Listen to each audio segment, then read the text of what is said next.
are back here on the Blue White Tailgate podcast. Andrew Kliss of Mike Gross of the Gross Rational Product. Frank Bonanni of the York Daily Record. It is post Big Ten Media Days, we'll call it. Penn State is done. 2 more days going on right now out in Chicago.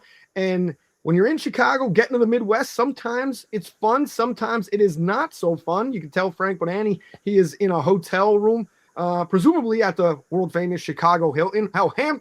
Hampton Inn. There we go. Come on, now I'm down the street. I'm slumming it a little bit. I got you. This could be like a promo for college football travel season. Maybe we could get a sponsorship from Hampton Inn now with Frank bringing the branding there. And then Mike Gross, you're in your traditional background. That was not the plan. No, it was not the plan. Well, actually, I was going to fly back last night, so I would still be here. But I did not get to go to Chicago. I flew out of Philadelphia, and there were the O'Hare Airport in Chicago was in the afternoon. The storms were so severe, tornado warnings, etc., that O'Hare was telling cities that had flights into Chicago, don't let them take off. So I ended up, I was in 9 hours in the Philadelphia airport before my flight was finally canceled. So I just had a delightful day, as you can imagine. And I was one of several people covering the team who did not get to go. The Penn Live guys, we heard, did not get to go. So that kind of sucked. My options were not great for an alternative. Although the intrepid Mark Wogenrich, who also flew out of Philly, but not on my flight. We were both in the same airport for half a day and didn't see each other, but he actually got in at 2:00 in the morning, I guess. And a couple other people, I guess, showed up like after the events had already begun, whatever. It was bad. But I think I got the gist of what happened and at least what the key principles that we were going to talk about said in Chicago yesterday. I'll stop rambling now. There we go. Well, let's get to the email bag. Regarding the food and the food suggestions regarding pizza, Jake in West Reading says, make sure these guys don't go like the locals or don't go like tourists, eat like locals, stop with the deep dish. So, Frank, what pizza did you have? I went exactly for the deep dish because I am a tourist. I'm not a local. And actually, I went along with a couple other wonderful reporters, Rich Scarcella and Audrey Snyder, and they picked Lou Malnati's Pizzeria. Very, I guess a tourist famous pizzeria here in Chicago. So they're really, the only options were deep dish and thin crust. And I think I've had thin crust a lot in my life. So I thought, you know what? I'm not going for that. I'm going to go for the deep dish. And it was okay. It did not overwhelm me, Flaky crust. I deep dish too. It's fine. It's not great. I think a pizza is a relatively high floor, low ceiling food. Pizza's pretty good. People who are going to be all snobbish about pizza.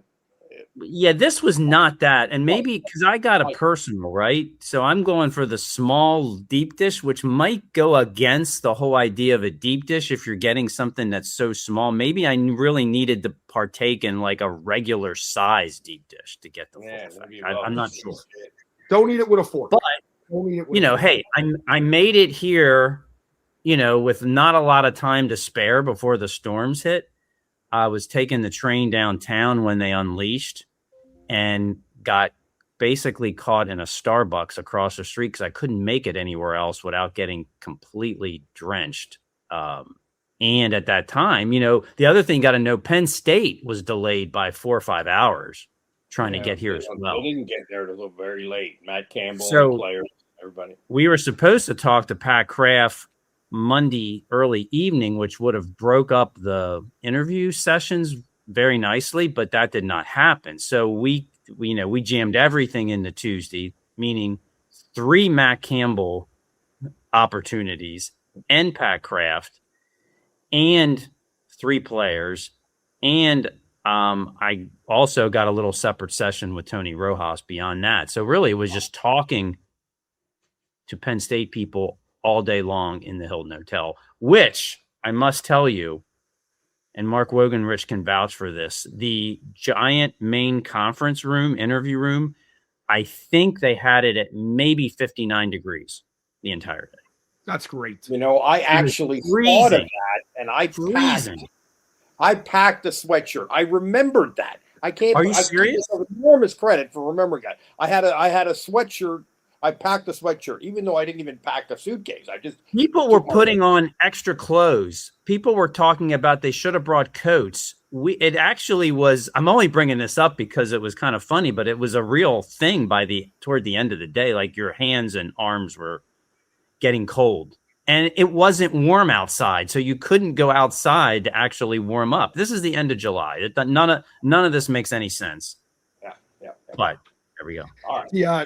Just touching back real quick on the pizza. Mike had a great comment when I texted him this email from Jake in West Reading that said the snobbiest of all the snobbiest food connoisseurs are the pizza people. And I will say to Jake, you signed your email West Reading, bro. Just say Reading. Just say Reading. Be the common folk, Jake. Right. So, by the way, that video, that sidebar, Frank, that you have, just want to point out to people that it is available at ydr.com. It is up there. Tony Rojas talking about coming back from injuries and stuff like that, where he's at. Let's actually start with health updates. Frank, you talked about it. Alex Mansk, Rocco Becht, you have a story up on ydr.com about those health updates. Yeah, so Matt Campbell basically led off his press conference by saying, hey, we're about as healthy as we can be going into preseason camp, which is a big thing because Penn State was missing so many players and prominent ones throughout the whole spring. I mean, you have a lot of main guys. I mean, this is always the case to some degree, but it seemed a little more serious in the sense that they were missing everyone from both of their top quarterbacks to their tight ends to, go down the whole lineup. And all these guys, including the 3 they brought out here, 3 main players, Tony Rojas, Rocco Becht, Anthony Donko, they were either limited or didn't really play in the spring at all. And they're all full go to start camp next week. So that's a big thing. And Matt Campbell seemed particularly excited again about getting Alex Mansky back, the redshirt freshman, supposed backup, hopeful backup quarterback, that he can actually perform right from the get-go. I mean, there's still a few players that Campbell made note of that I think are going to be more questionable as to are they going to be ready to roll game 1. So we're talking guys like transferred defensive back Jeremiah Cooper. We're talking tight end transfer Gabe Burkle, which is interesting. Matt Campbell called him the best blocking tight end in the country yesterday. And I followed up with that and said, well, can you talk a little bit more about that? Because I'm thinking he might be your 3rd string tight end and he's the best blocking tight end in the country. And then he kind of went on and said how important and why Gabe Burkle could be so good. And I'm pretty sure Penn State fans don't really know much of anything about a guy named Gabe Burkle yet. And I have a feeling he may not be, full go week 1. I mean, there'll still be a few guys, but overall, positive health. Yeah, I thought that was, if there was any news out of yesterday, I think that was it. Any Penn State news, I think that was it. The health of everybody, and Rapplier also is another one in that tight end group, and Campbell said that he thinks, pretty much said that he thinks the tight end group is the best group we have on the team, the best position group. And he did say that. I understand that. Yeah. He said we had 8 or 9. We usually had 8 or 9 scholarship tight ends at Iowa State, which we're loving Matt Campbell, but he seems to be, what do you want to call it? A little bit on the exaggeration, not like you don't pick up on it always right away, but maybe some exaggeration of some of this stuff. describing, praising his players. 8 or 9 scholarship tight ends. Really? Is that possible? I mean, I'm interested to see. They got like maybe 4 or 5, right? Top guys right now in that room. And I think one of the keys is not how many they have. How will they be able to use all these tight ends? Like, how creative can they be? How can they make this an actual advantage or not? That's what I'm really interested to see with this offense. And that'll be a matter of formations. That'll be a matter of play calling and yeah. Taylor Mouser is a tight ends guy, of course. He was the offensive coordinator. I think you have a lot of options when you have a lot of good tight ends. I think you could do a lot of things. You do. Penn State's had multiple really good tight ends. And, of course, no one was more creative than what they did with Tyler Warren. But I'm talking about multiple tight ends. And I don't think Penn State has been great necessarily about trying to use multiple talented tight ends recently. Now, Bill O'Brien started off. He was good at that. Yeah, Spider 2Y Banana. What was it at the Illinois game on TV? If you were, you guys were in the press box. I wasn't in the press box for that game out in 2012. It was Jesse Palmer drawing up the Spider 2Y Banana, and then he was talking about in the sanction era. I know we didn't talk about sanctions back then. But he talked about bringing in more tight ends because it's a versatile frame. Like, remember, you had Gary Gilliam, tight end, shifting down to play tackle. Then you had Kyle Carter. You had Matt Lehman in there. Jesse James was coming along later. And that's I think it was Jesse Palmer, the color analyst, was drawing up all the plays, saying Spider 2Y Banana, Mowdy picking off the pass at halftime. And Spider 2Y Banana kind of was like, I believe I saw featured stories on Spider 2Y Banana after that game. Well, the tight end is I always say tight end to me is like a cheat code if you have a good one, because there's so many things that they can do to make things difficult in the defense. If they're athletic enough and big enough, it's impossible to cover them. They're a matchup nightmare, and then they can help you in the running game, blocking and everything else. I do think we should touch a little bit on this. Is something that I'm writing about, just kind of a fun thing. Matt Campbell can really talk. And sometimes he out James Franklin with his filibustering, which he certainly was the case with his opening statement on the big stage, where he only ended up taking 3 questions. And my favorite phrase, he loves the word holistic, which I love. But my favorite phrase from him yesterday was he sees his job as creating a transformational journey in this journey. He talks, and there's times where he goes on, and I'm not sure I'm picking up on really what he's saying. He gets on a roll. Yeah, he gets on a roll. And I'm not saying it's insincere or anything like that. At all. It's not. But it's just I kind of get a kick out of it. Mike, you used a great term though on the post on the Substack, the filibuster. For us in the political world, he talks and it's going on. And yeah, some of the phrasing, you almost think he's kind of playing mind games with some of the phrasing that he comes out with. So, but holistic. Yeah, I get a kick. And I put that note on Substack and also tweeted it about filibuster. He's in filibuster mode, and like 5 seconds later, our boy Dave Jones tweeted me and said, he's filibustering. Oh yeah, he went for like 8. I think he went over 8 minutes on his opening, and you only got 15 minutes up there. And yeah, so he took 3 questions in that session. Now, of course, he took a gazillion questions in the other availability. So we're not saying it wasn't an attempt to duck the media or anything. We met with Matt to start the day, just the beat reporters. That's right. Yeah. So there was maybe 10 of us, and he took 30 minutes or so with that. It's not about that at all. Yeah. Second email from Chris in New Jersey. Callista, your subtle shots at James Franklin about not taking questions with the local media as other coaches do it out in Chicago. Get over it. I never mentioned the name. I just want to point that out. But Matt Campbell did, as you said, 30 minutes. And it was nice. Was it not nice, Frank, to meet with the coach of the team that you cover traveling out to Chicago? Yeah, because, you gotta, we're always, what we're doing is figuring out, is it worth going to Penn State this day? Is it worth the time and the money going to Chicago? Well, as Mike's seeing, if what you're doing, if all you're getting is 15 minutes on the podium and maybe one other, is it worth that? Because you can get some of that from home, so he made it worth it having Pat Kraft and Matt Campbell just to the beat reporters. That helps make the trip worthwhile for us. We're going all the way to Penn State for that, because that was a little above and beyond. That hasn't been the norm in the past. That group of 10, or as Frank said, 10 or 12 of us that kind of got their own session with Kraft and with Campbell. Because I asked. Yeah, good for beat reporters, good for fans.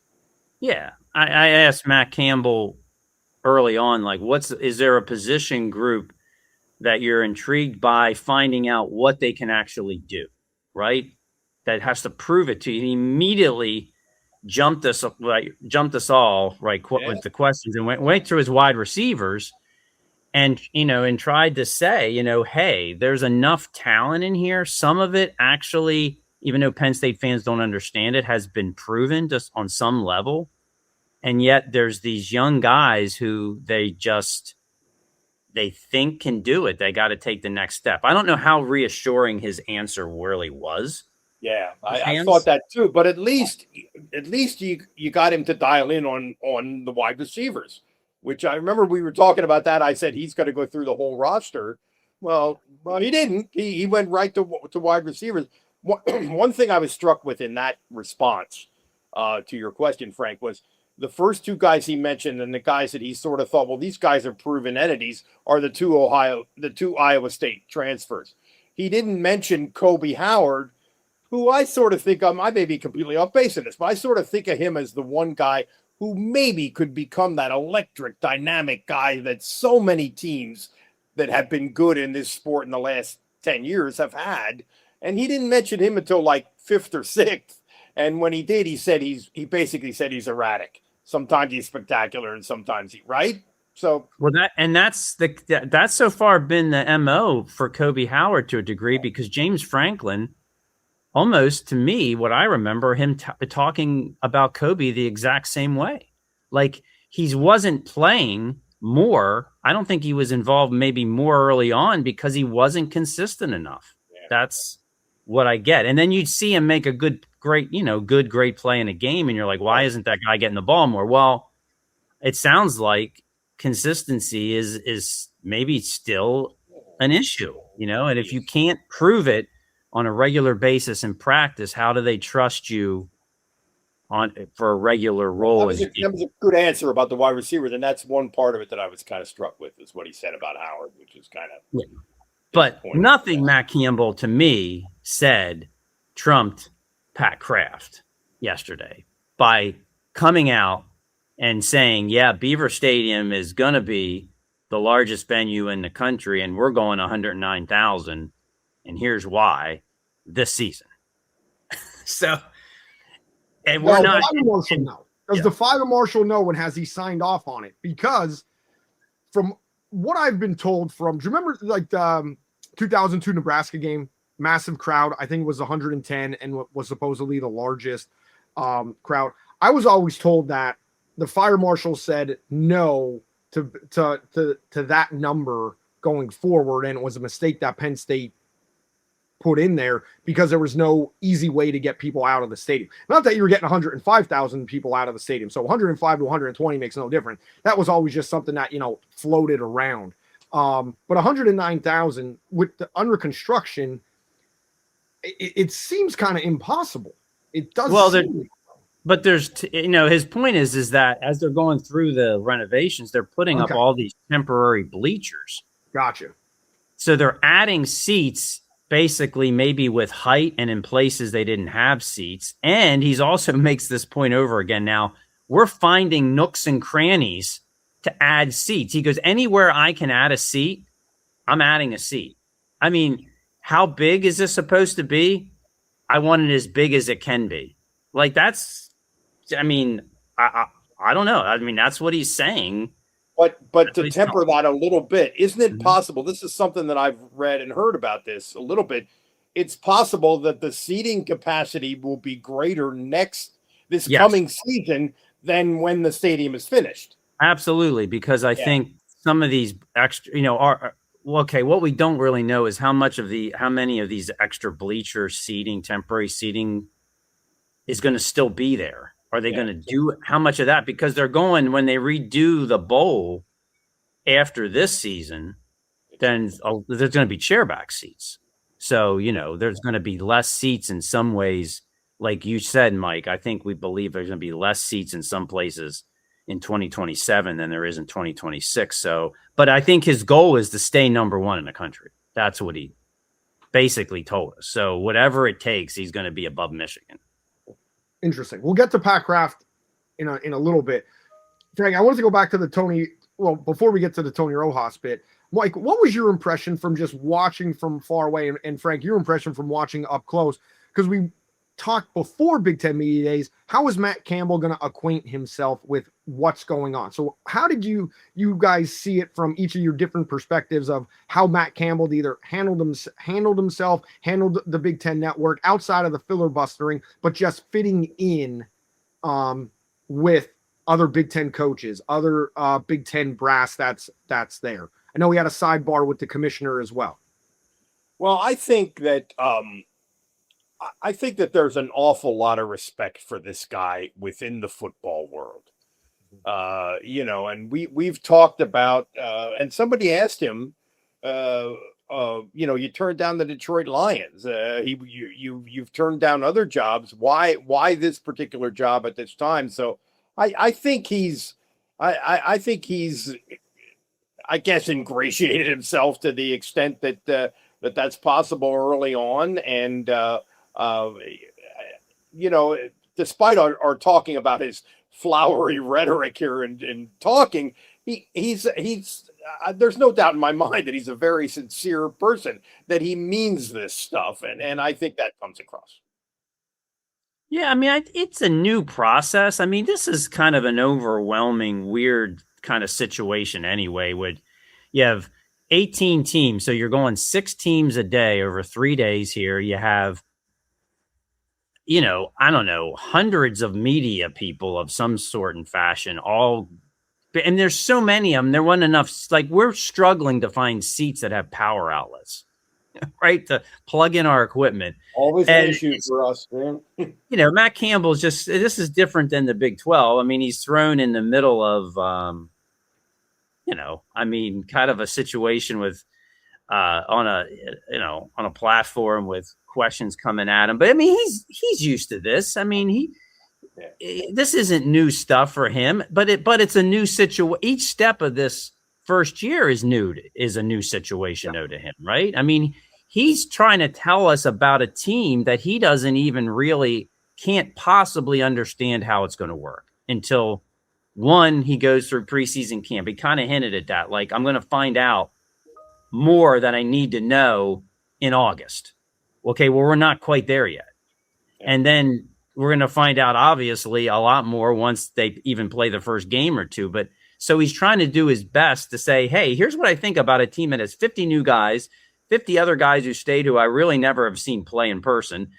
And then a dozen, incoming freshmen. So, I mean, I think he's doing a fine job. I think the 3 guys he brought did a good job, especially, Anthony Donko, very comfortable in this situation. Rocco Becht's been through all this before, the most experienced quarterback. I want to tell you the best question that Rocco Becht got yesterday, if I may. What is it? Please. Okay, so some reporter from somewhere saying, Rocco, I'm asking this of everybody. So if you can't have, so shampoo, toothpaste, deodorant, if you can only have one of those, what would it be? What do you choose? You can't, so Rocco doesn't, he just smiles and he just handles it. And he's like, and I'm good to go. If I can't have any of this stuff, I'm going, I'm going with conditioner because you didn't say that. He doesn't miss a beat. He doesn't miss a step. So he's good to go. I think he's going to be people comparing him to Trace McSorley. I think he's more outgoing than Trace in a way that he has this personality that makes everybody just feel welcomed and comfortable. Anthony Donko said he's humble, and that's how he'd been able to get through to guys. And I think he was at ease on the podium. He was at ease with reporters. And I think I think you feel like you're maybe in good hands with your quarterback leader right off the bat. Good points. Excellent point. I do love the question. That's one thing I do like about media days is you get these guys so much and they're at like that small breakout podium for 20 minutes. You do have some out there questions come up and you really kind of get to know them. I remember a sidebar with Sean Clifford just talking about like suit styles and the type that he wanted to be, you just get kind of fun stuff like that. You brought up new. Tony Rojas spoke about D'Antoine Lynn being his new defensive coordinator. If anybody knows something about having a new defensive coordinator, it's Tony Rojas. He is the Sean Clifford of Penn State's defense. How Clifford always had a different offensive coordinator. Tony Rojas now has had Manny Diaz, Tom Ryan, Jim Knowles, and now D'Antoine Lynn. D'Antoine Lynn, excuse me. He said it's the first time he's felt a personal connection with a coach. Does that shock you guys? Well, yeah, a little bit. I mean, it's Jim Knowles seemed like it's not surprising with Jim Knowles the way but just the way he came across, and I'm not saying it's wrong, but that's just he wasn't that guy. But I was a little surprised to hear him say that the first time he's ever had it. I was a little surprised by that. Diaz, and I mean, he seemed like a normal guy, and in terms of relationships, and Allen also. I mean, I don't know. I was a little surprised by that statement. Yeah, but they're going through defensive coordinators left and right. Nobody's been able to be there more than a year or two. So, I mean, how do you do? And how personable? I mean, Jim Knowles seemed like he did not fit at all from the get-go. I mean, we would see him at practice, right? And he'd be just wandering off in the middle of the field, nobody around him. And I'm thinking, what? I mean, maybe it was more symbolic or something, but it just seemed like, what connection is he making with anyone? And then you saw them play. Like a guy wandering around an art museum. There we go. Wow, there you go. Yeah. How about this? Imagine Jim Knowles with this current coaching staff. Talk about oil and water. I mean, that's unthinkable. No, and Matt Campbell said D'Anton Lynn and he really is impressed by Dan now. He said, we're different personalities. I wear my emotions on my sleeve. D'Anton is stoic. And I mean, I'm like, wow. Then, I mean, Matt Campbell, it seems, I haven't seen much emotion yet from him. You look at some of the video of him coaching in games. He gets fired up and jumps around and shaking the fist. And he does. We're going to see that. Yeah. It's important that they have a good relationship, Lynn and Campbell, because he's the one really big hire that they had to do after he got here. Not an Iowa State guy, not an entrenched guy. So that is an important dynamic, I think. You guys tell me if I'm wrong on this, but Penn State's gone bigger. D'Antoine Lynn, he wants bigger guys, especially up front. Now this 4-2-5 that Penn State's going to run, see how it translates. But the one player I'm like really looking at as possible, like a breakout guy, just being able to connect with the defensive coordinator and relate to him. I feel like Zion Tracy is the modern day D'Anton Lynn from when Lynn played at Penn State. Just in body type, skill set. I feel like they're mirror images. Do you feel that way, Frank? Well, I mean, Matt Campbell called Zion Tracy like the best college athlete, football player or something he's ever coached. I mean, I don't know. gushed about He Tracy. gushed about him. And I think maybe more athletic upside than even Danton Lynn offered. But here's the other thing, man. Matt Campbell mentioned it again, I think, yesterday about Zion Tracy returning punts a couple of years ago. Now, Zion Tracy didn't do that last year. So maybe there's some hint as if Matt Campbell said he watched the last 15 years of Penn State football. And I think I saw some potential for Zion Tracy as a punt returner. And then we never saw him. I don't think we ever saw him with one attempt all of last year doing that. No. So maybe there's also he's seeing some unused abilities there from this guy that you're mentioning but it's position versatility. And he mentioned that yesterday, that what he loves is he has guys, and he talked about on defense, that can play multiple positions.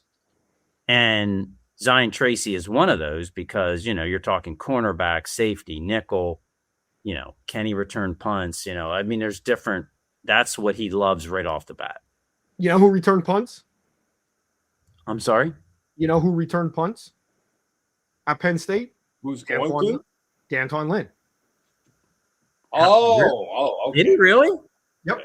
I don't even remember him being Penn State was not a dynamic punt returning team in that era, if you remember. They were not. But you know what? It's kind of funny how that went, because you go through the Paterno era. You had O.J. McDuffie. You had Bruce Branch. You had some really dynamic punt returners under Joe Paterno. And then it kind of in the 2000s kind of went away. And then all of a sudden Derek Williams comes back and he's returning punts, left and right. So who was the guy from Penn State who made the Pro Bowl as a punt returner, and he never returned a punt at Penn State? Who was that? I can't remember. That happened, though. That happened. I think he was on the Detroit Lions. Eddie Drummond. Eddie Drummond. Yeah. Maybe. Yeah. It had to be Eddie. It had to be Eddie. Another thing about punt returning is this was a highlight of the Bodani versus Paterno press conference exchanges over the years, was the punt returning situation. How many times did Knowledge Timmons get asked, is he going to return punts because he was fast? Frank, was that a staple as a York guy? I don't know. Mike's referencing when I was asking Joe about Calvin Lowry, because he was ranked last in the Big Ten in punt returning, because we were going through a time when Joe basically had safeties returning punts who really didn't return punts. They just caught the ball pretty much. Yeah.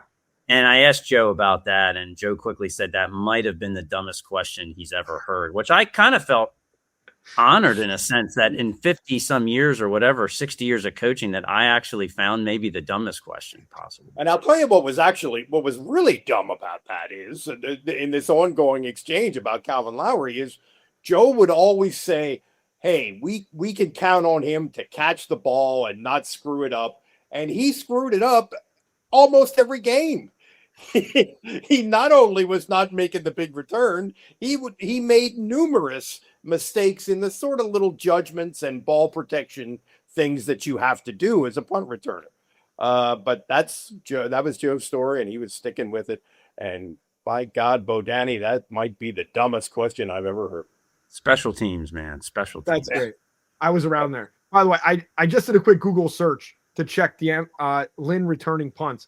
My memory may be a little foggy, but he did return punt, and it came up one in his college career against Temple for 10 yards. Okay, so yeah. I do remember him returning a punt. So, are you kidding me? Okay. So maybe next week's show we'll get into his prowess returning punts and see actually how effective he actually was wearing that. We'll do our top 10 like we did for running backs. That number 8. The commissioner, obviously, he gets up there, gives a big speech on media day.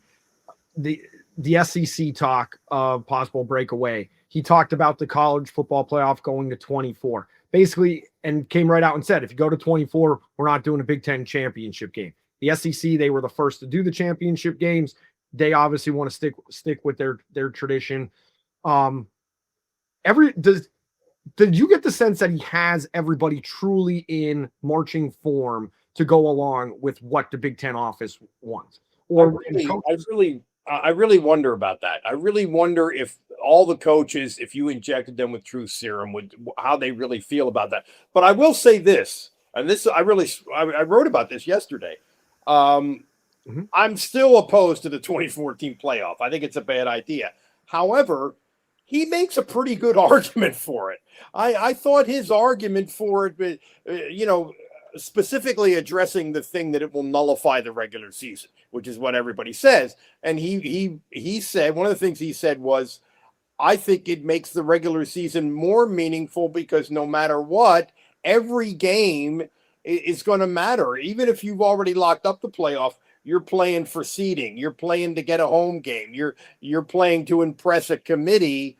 So these games, that's not going to hurt the meaningfulness of the game. I don't totally buy that, but I don't totally dismiss it either. I thought he made a better argument for that than I would have thought. Yes. So, I mean, 18 teams, like you said, Mike, are 18 coaches. Are they lined up for this? I mean, Matt Campbell didn't address it. I'm surprised that they weren't all asked. Straightforward. Well, I mean, it's very little time up there, really. When the coach does an intro, they do an intro, and then you have maybe you have 5 questions, but they're coming from all over angles, right? I mean, there's people standing up asking things from. I mean, these aren't just beat reporters asking football stuff. So, there's not a lot of time, and we're actually, we interview Matt Campbell and Pat Kraft. And as this stuff is going on, as the commissioners up there, we're trying to write stories while they're talking. Like, we're nearby, but we're not locked in to what they're saying at that moment, because we have other work we got to do, because the next interview session is coming up. Right.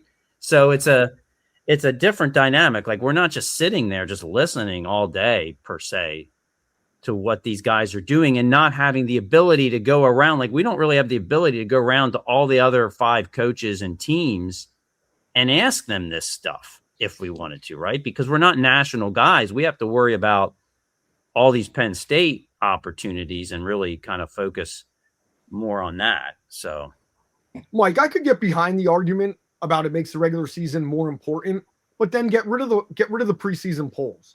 Because early season poll bias has an effect on a lot of this stuff. Oh yeah, but get rid of the polls. Who are you you're gonna say you're USA Today? You're not allowed to have a poll.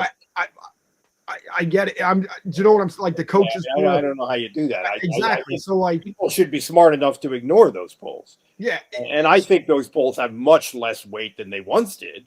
I think the committee does a pretty good job of actually ignoring them. But you're right. You're not wrong. It's a good point. It's just like who's the one outlet that does a actual based on who they actually played and ranking the teams based on their wins in real time rather than what they were expected to be with the preseason number ones. It's a pretty fun thing to watch. You'll watch. Oh, I don't know who does. So it's kind of like an online thing. But it's just fun. I just think 24 is more of an NFL style thing. They go straight by standings. There is no preseason bias determining where those teams rank. Getting into Pat Kraft, some eyebrow raising comments to a lot of people saying, and I'm taking a lot of people will take it as he's saying basketball doesn't have a return on investment. I know he's talking about specifically $20 million. No, Penn State is never going to get an ROI on spending $20 million and be in the plus if they spend $20 million on basketball. But you would get a return on investment somewhere north of what you're getting your return on investment now. What do we gain from what Pat Kraft said about not only the big stadium expansion and going to, the largest stadium in the country, but when he was asked about basketball funding out in Chicago after he was just asked about it last week? Well, I thought one of the things he said that I thought was interesting. First of all, he said, we don't know where we stand. And then he said, we're in the bottom half. Well, either you know or you don't know. You don't. It's, and I don't know if there will ever be a point. I'm reading some of this from the conversation he had with Audrey Snyder and John Sauber. I don't know if there ever be a point where we spend $20 million on a basketball roster, as you said, Andrew. It's not a good investment.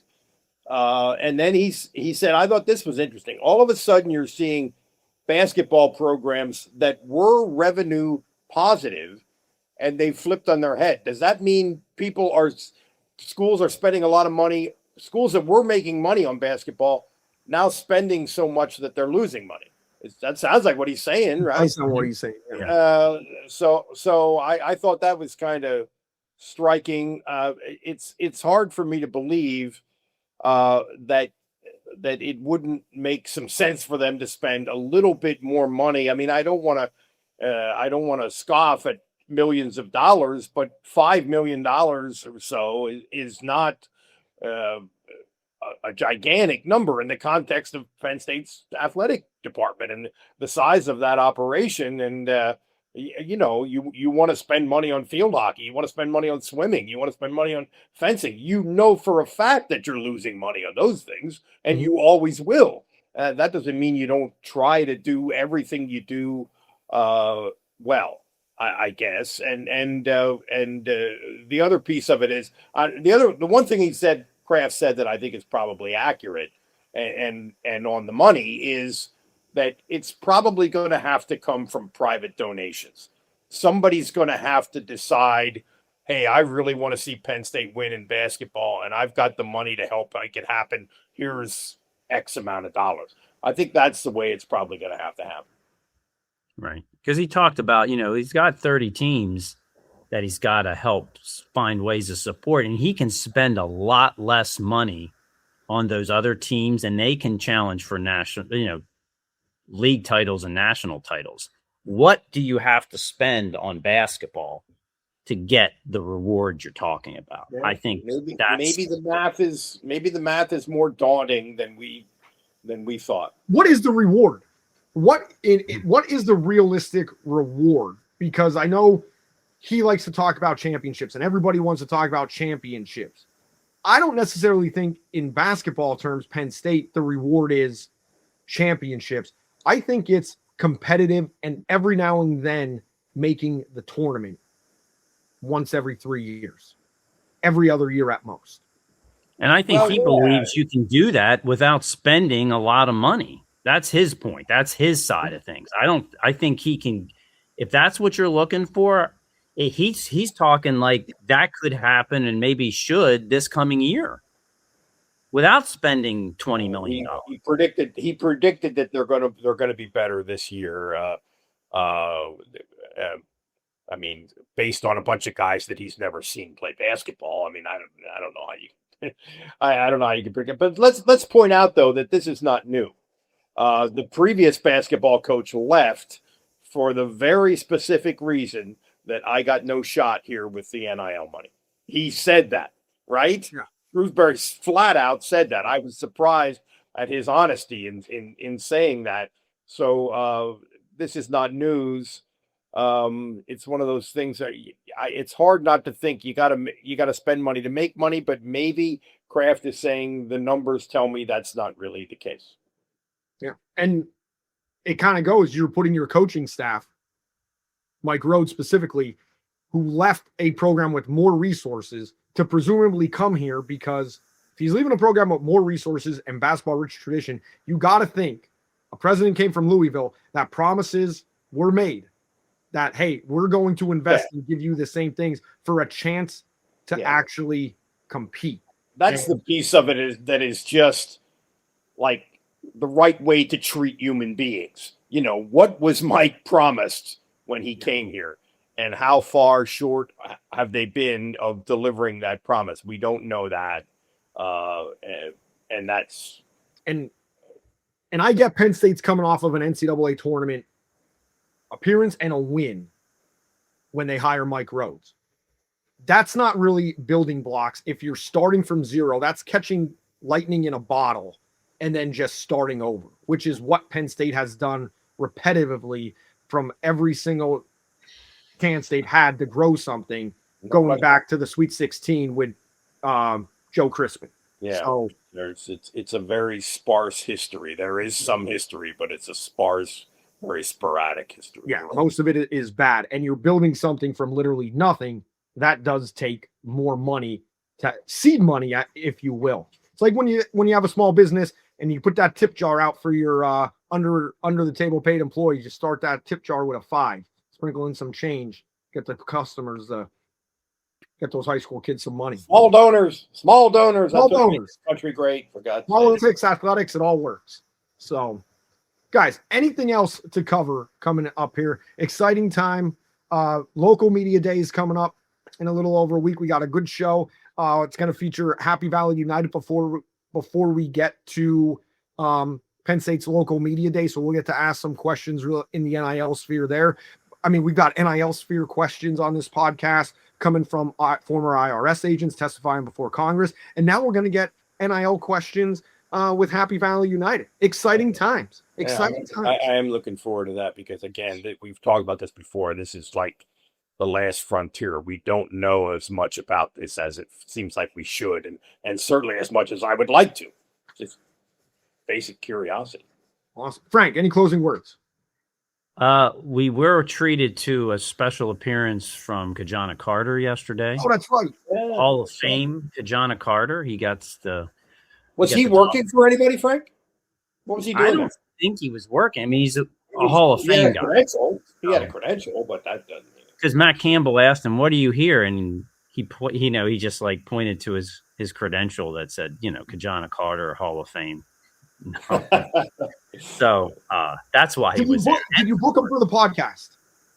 I was thinking about this, but I did not book him for the podcast. We need Kajana. We got one of his best friends, OJ McDuffie, on the podcast. We got Kyle Brady on the podcast. We're working on some others. Yeah, we need to have the number 32 on the podcast. So how about Kerry Collins? Working on it. Okay. Yeah, okay. That's a good one. That's a good one. We're working on that one. I think that'd be a good one. So, all right.